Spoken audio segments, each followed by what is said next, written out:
Salut tout le monde, bienvenue sur la chaîne Brest Sarkar Collection. Alors désolé pour la déco, hein, c'est un peu le dawa, j'ai laissé le placard ouvert parce que mon chat dort dans le placard en ce moment et je vais pas l'enfermer. Cette série d'émissions donc va parler des nerfs, hein, comme c'est écrit sur la miniature. Le premier nerf, le Dartag Speed Swarm, je crois que c'est ça. Il marche avec 6 piles LR06, des piles normales quoi. Hein, ce qu'on connaît tous, qu'on utilisait dans nos baladeurs à l'époque. Alors, je vous garantis pas une fonctionnalité totale parce que d'une, ça te bouffe les piles en 2-2. Ça a une. Ah, moi je suis un professionnel, je commence par les défauts dès le départ. Hein. Ça te bouffe les piles en 2-2. 2-2, justement, il est vieux. Il date de 2012. Moi, c'est un de casque que m'a donné une très bonne amie. Hein. Et qui donc a pris cher, en vrai il y a des petits potes et tout ça dessus, mais il fait partie de ma collection, donc je le garde. Je l'appelle le sèche-cheveux, même si j'en ai pas des cheveux. Voilà, parce qu'il a un petit air comme ça. On va tester vite fait, hein, c'est des vidéos qui vont être un petit peu courtes, hein. Je vais essayer de pas trop vous embêter longtemps avec ça.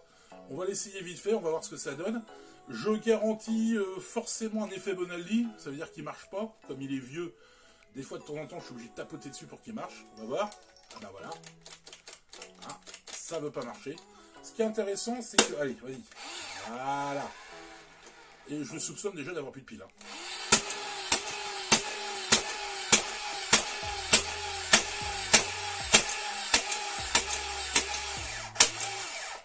Donc on peut faire de la rafale. On peut faire du coup par coup si on veut. S'il veut bien marcher. Mais bon, le problème c'est que le coup par coup, voilà. Et puis au bout d'un moment... Allez.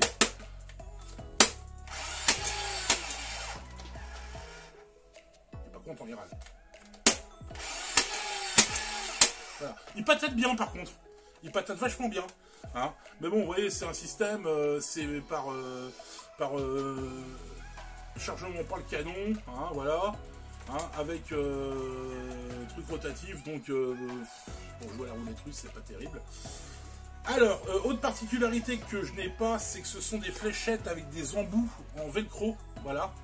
Le problème, c'est que, comme c'est souvent le cas avec les nerfs d'occasion, t'as plus les fléchettes, quoi. Donc, ça a été un petit peu difficile d'en trouver. Alors, subséquemment, j'ai pris ces petites fléchettes-là, voilà, qui sont mes fléchettes de chez Wish, qui marchent très bien. Bon, alors, je vais pas mettre de notes sur mes nerfs. Voilà, c'est pas mon préféré, mais c'est pas le pire. Hein, vous verrez les pires et les préférés. Et à la fin de la série de vidéos, je ferai un top 16 parce que j'ai 16 nerfs. Voilà, pour l'instant. Pour l'instant, je vais m'arrêter d'en acheter. C'est un bon petit blaster. Pour du vintage, c'est sympa. Le souci, c'est que ça fonctionne quand ça veut, quoi. Hein, voilà. Donc, si jamais un jour je fais des battles avec, j'en ferai pas avec celui-là. Voilà, parce que c'est un peu se faire tuer. Ça, on va dire que c'est la pétoire de collection, voilà. Donc je le range, hein, je vais remettre ces fléchettes et je vais le ranger. Et le prochain, on se demande qu'est-ce que je vais prendre comme prochain nerf, quoi. Bon, autant taper dans le bon calibre, hein. Un petit méga. Allez, c'était l'épisode numéro 1 de ma collection de blasters et je vous dis